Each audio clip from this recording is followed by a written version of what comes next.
Saya nak beritahu kepada orang-orang Islam, orang Melayu, dalam suasana yang cukup tragis itu, saudara-saudara, saya menyatakan kepada Paul yang Maha Mulia, kepada Sri Sultan, supaya dibubarkan, supaya rakyat tidak nengok, tidak lihat tuanku ini menyebelahi mana-mana pihak. Sebagai rakyat negeri Perak, sebagai orang Melayu, orang Islam, saya mahu memertabatkan institusi raja. Saya mahukan Kesultanan Melayu ini dihormati oleh umat. Saya nyatakan ke depan tuanku, dan saya nyatakan tuanku, kalau sekiranya tuanku bubarkan, inilah paling terbaik sekali. Rakyat akan memertabatkan tuanku. Keseluruh Kesultanan Kepulauan Melayu akan mendapat penghormatan daripada orang ramai dan rakyat. Dan seluruh negara Commonwealth akan menghormati itu. Saudara-saudara, dinyatakan durhaka itu dalam konteks yang di luar daripada Islam, dalam suasana yang cukup getir itu, saudara, saya masih menghormati kesultanan dan institusi diraja. Saya menggunakan bahasa diraja sebab saya tahu saya di hadapan sultan, saya tahu saya dalam istana. Saya nyatakan begitu. Saya boleh menyatakan depan tuanku pasti tak setuju. Oh, I could have said to tuanku, I beg to differ. Makna sama, tapi tidak. Saya masih menghormati sampai hari ini. Saya tidak memusuhi sultan, saya tidak memusuhi istana, saya tidak memusuhi tuanku, tapi UMNO cuba buat begitu. Perhubungan saya dengan tuanku, perhubungan saya dengan Raja Muda sepanjang 11 bulan cukup intim, saudara-saudara. Itu saya dapat nyatakan. Tiap-tiap minggu saya akan menghadap tuanku. Sebelum mesyuarat exco saya menghadap tuanku. Selepas mesyuarat exco saya akan persidangkan, saya akan tunjukkan apa yang dibincangkan dalam mesyuarat exco kepada tuanku. Yang akhirnya UMNO menyatakan kerajaan yang ada hari ini menjadi boneka kepada DAP, meluluskan tanah pemberian kediaman hak milik selama-lamanya. Saudara-saudara, saya nak jelaskan, yang memberi janji kepada kampung baru, kampung tersusun, kampung adat orang asli, bahaya rumah kediaman adalah PAS dan keadilan.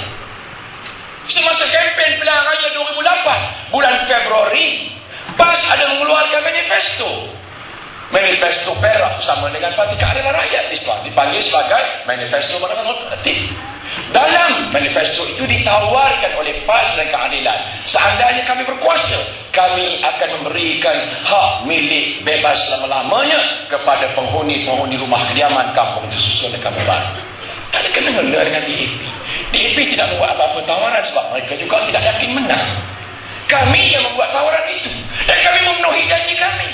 Tapi kami dituduh oleh UMNO sebagai alat pada DAP.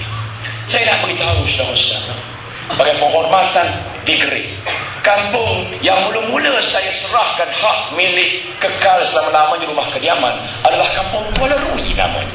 Kerajaan saudara-saudara memberikan penghargaan, tawaran kepada 134 kampung baru, 80% orang Cina.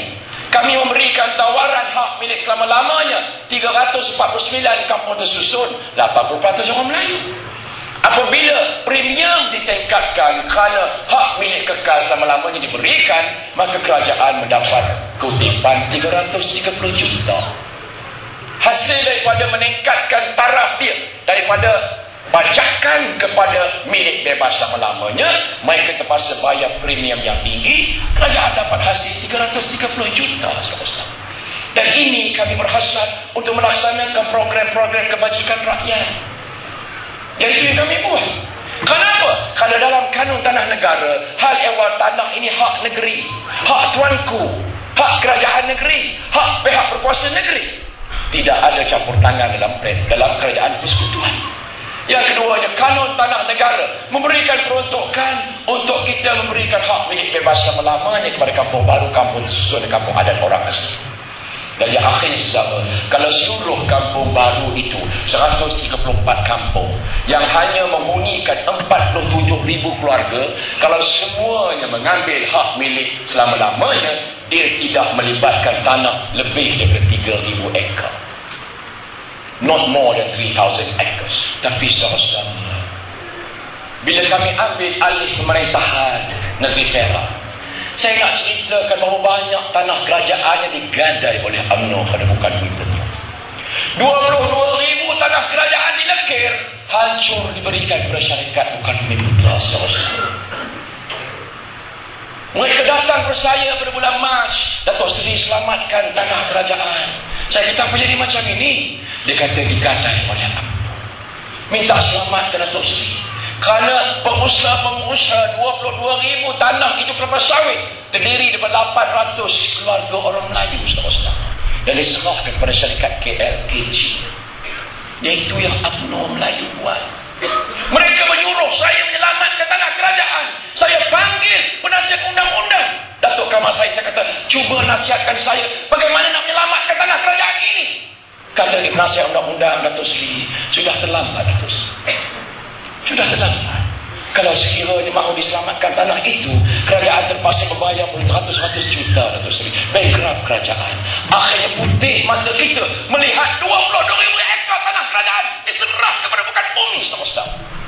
Saya nyatakan ini. Yang saya tak pernah cakap. Sebab saya tak mahu orang menyalahartikan bahawa saya meniupkan api perkauman. Tapi itu yang dibuat oleh UMNO. Habis 22,000 ekar. Di Kampar, saudara-saudara, hampir 2,000 ekar tanah kerajaan diberi kepada MCA untuk membuat universiti, college, Indo College, Universiti Tengku Abdul Rahman sampai hari ini tidak diganti.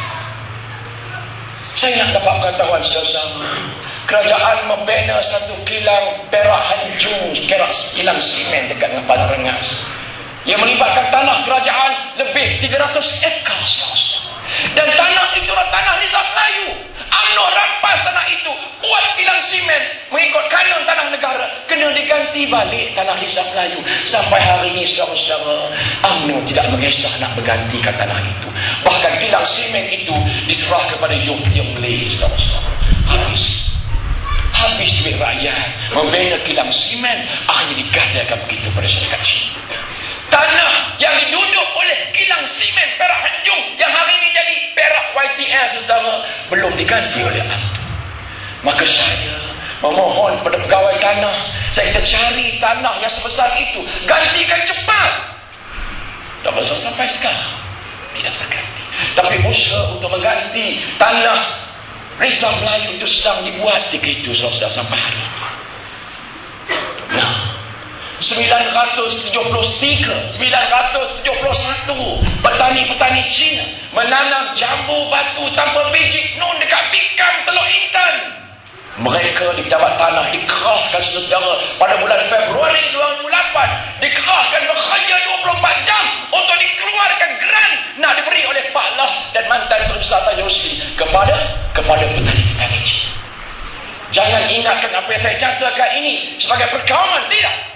Dalam diri saya tidak dididik oleh Islam, saya tidak ditarbiahkan oleh pimpinan PAS untuk ada walaupun segelintir kecil semangat asliah dalam diri saya tidak ada.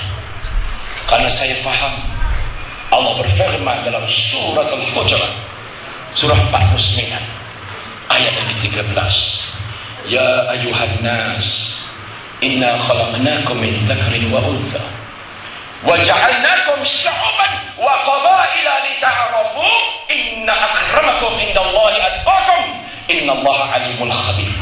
Wahai manusia, aku jadikan kamu daripada seorang laki-laki dan seorang perempuan, dan aku jadikan kamu berbangsa-bangsa, berkaum-kaum, berkabilah-kabilah. Mudah-mudahan kamu mesra dan kenal mengenali, menghormati antara satu kaum dengan kaum yang lain. Sesungguhnya orang-orang yang di sisiku yang paling mulia adalah mereka-mereka yang tinggi ketakwaannya. Dan Allah itu maha mengetahui dan maha dalam terkhabaran. Dinyatakan dalam satu hadis, laisa minni man da'a ila asabiyah au kama qala. Rasulullah bersabda, bukan daripada umat kalangan aku mereka-mereka yang hidupnya, matinya, perjuangannya kerana asabiyah bangsa.